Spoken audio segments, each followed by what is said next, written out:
What's going on, savages? In this video, we're gonna be talking about what to do when the diet is not working. It is so incredibly frustrating when you're trying to lose weight, you're eating the health, you're doing the more exercise thing, and the scale's not budging, your pants are still fitting just as tight. It's just no fun. I'm not a doctor or a dietitian, and I'm definitely not giving you medical advice. Pause to read the disclaimer.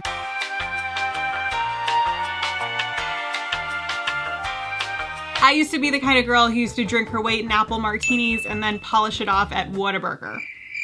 Yes, Whataburger. But I used the strategies on this channel to get pretty jacked and shredded for my wedding in 2015, turn pro in 2 federations and win my pro debut in 2016, and I've maintained a relatively lean physique ever since. I'm also a mom of a beautiful baby boy, and I use the same strategies to lose the postpartum weight. So I'm gonna talk about the 6 questions that I ask myself when the weight loss process is just not working and I'm starting to get really frustrated. Question number 1, are my habits and motivation off? This is the #1 problem people have because the psychology of it is pretty much everything. And now for my new segment, practical motivation tips from a woman that's selectively lazy. The thing I've noticed about motivation is that if your self-identity is off, you will never achieve the goal. If you don't believe you are the type of person that can achieve the goal, you're never gonna achieve the goal. That sounds really simple and stupid, but it's true. So for example, if the voice inside your head is telling yourself that you're lazy and you're fat, then you're probably always gonna be lazy and fat. If you don't start to identify as someone that's fit and healthy, you're never gonna be fit and healthy. And how you fix that is you basically start to tell yourself the story every day that you are this fit and healthy person. And maybe you've had some hard times in the past that led you to overeat or whatever, and you're changing that right now, every single day. So bottom line with motivation, start with your identity. If your identity is off, fix it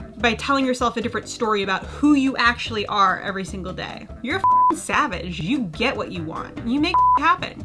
That's it. I think of motivation like this. First, you've got your self-identity, then you got your goals in the middle, then you got your habits. The habits could be off. When I think about habits, I think about how do I make the feedback loop as small as possible? Meaning, I perform the habit and I get the reward as quickly as possible. When we think about weight loss, it takes like a week to actually see even a little bit of progress on the scale or in progress pictures. And that's a long time for someone to stay motivated. So instead of waiting for a week to go by, what I like to do is I like to focus on daily inputs. There's 2 ways to do this. Woo! One is you buy one of these calendars right here where you see the whole month. I'll link one on Amazon below. And then every day you perform the activities you know will lead to your goal, like weight loss. You give yourself like a little sticker. I know it sounds really stupid, but like it works. Friday, was I in a calorie deficit? You get a gold star. Did I walk 10,000 steps? Gold star. Did I drink enough water? Gold star. And then the more you see, I hit my goal Friday, Saturday, Sunday, the more momentum you'll start to develop and the more motivated you'll feel to stick with the goal till the end of the week. I see friends do this. I gravitate to the spreadsheet method. In my spreadsheet method, it's really simple. I'll link to one below and you can make a duplicate copy of it. But what I keep track of on a daily basis is, did I do my morning journaling? Am I telling myself a good story about my self-identity? I need to keep telling myself this positive story about who I am. Am I drinking enough water? I aim to get a gallon a day. Am I eating enough food? Am I burning enough calories? And am I hitting my calorie deficit? And then the other stuff like the wins and learnings, I like to just keep track of like what are some wins of the day, what are some failures, and I frame those as learnings. And that's kind of the thing that I do on a daily basis. Not all the time, but when I'm really in goal-oriented mode, this is what I do to make sure that I stay motivated and making progress every single day. So that's question number 1 to handle motivation. And that concludes our segment, practical motivation tips from a woman that's selectively lazy. Question number 2 is, am I actually in a calorie deficit or am I unknowingly consuming more calories than I think I am? All diets work because you're in a calorie deficit. Just eat enough protein, be in a calorie deficit. But a quick story. So what happened this past week is I was doing what I normally do. I eat the foods I love in a calorie deficit. But one thing changed, and it was a small thing. Basically, in my fridge right now, we have 2% milk for my son. He has a little bit of 2% milk every day. For my coffee in the morning, instead of going for my typical almond milk, what I was doing is I was using his 2% milk. And so I'm going along my diet for about 5 days. I'm not feeling like I'm losing weight. And I'm like, what the hell? This has always been my calorie deficit. And so what's going on? And then I started to look at what I was actually putting in my body and I realized, oh, could it be the 2% milk? milk? No, it couldn't be the 2% milk. But then I took my food scale out and I weighed the 2% milk and I realized, oh my God, I was eating unknowingly over 100 calories that I wasn't even aware about. So I eliminated the 2% milk, and then lo and behold, 3 days later, I dropped almost 2 pounds. And sometimes it's just a matter of dropping 100 calories to see the weight to start to come off. Number 3, am I eating too little, not enough volume, or not enough of a certain macronutrient? While it's just as important to have a calorie deficit, it's also just as important to make sure that you're eating enough. I have this one friend, and I've also been this person before, that will put themselves into too low of a calorie deficit for like 3 days.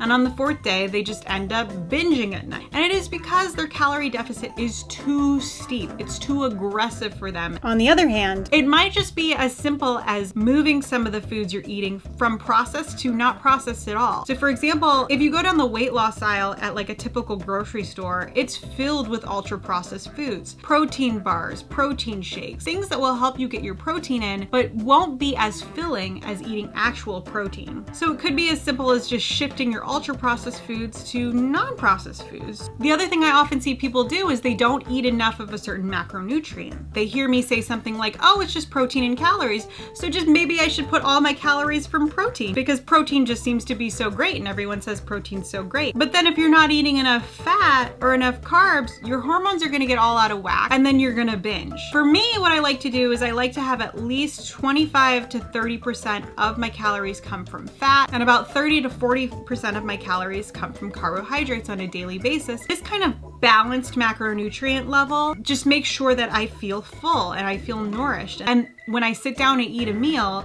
that meal holds me over for at least the next 3-4 hours. Number 4, am I going through a period of stress or not sleeping? If you are not getting enough sleep or you're going through a period of extreme stress, that can absolutely prevent you from losing weight. So be gentle on yourself, fix the stress thing first, fix the sleep thing first, make sure you're getting enough sleep, make sure you are taking time to de-stress and cope with stress so that you can actually allow your body to release weight. Our bodies are so smart, and when we're in fight or flight mode constantly, we're gonna hold on to excess fat no matter what. Number 5, do I have the wrong metric to measure success? Sometimes the scale isn't the right metric of success. Sometimes it's progress pictures. Sometimes it's a waist measurement. When I was really new to strength training and I started going to the gym for the first time and lifting heavy weights, the scale slightly increased in the beginning for the first few weeks, but then it ultimately plateaued. And so some people just say don't focus on the scale at all because it's really confusing and it can mess with your mind. For some people, that's absolutely true. And so if it messes with you,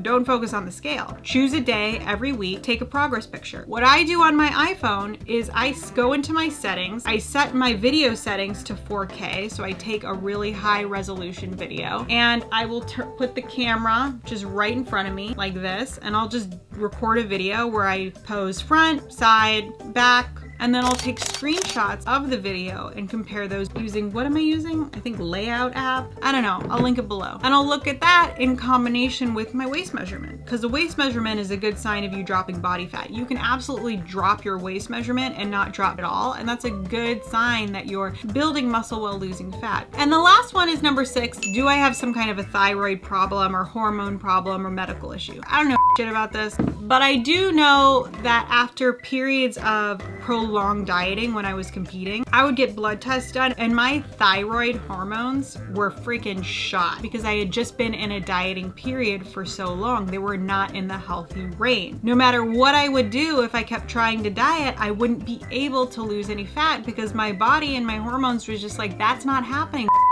Eat some food. So while I did have the hormonal conditions to be prescribed medication at the end of my competing career, I didn't do it. And what I did instead is I just decided I'm gonna eat more and I'm gonna gain some fat and I'm gonna deal with it. The other thing that I did is that I increased my iodine significantly. I started taking iodine supplements. Spent about 6 months eating enough food, making sure my body knew that there was enough food around, and I was taking the iodine supplements, and I retested again and my thyroid panel was back at its normal level. I love you guys so much.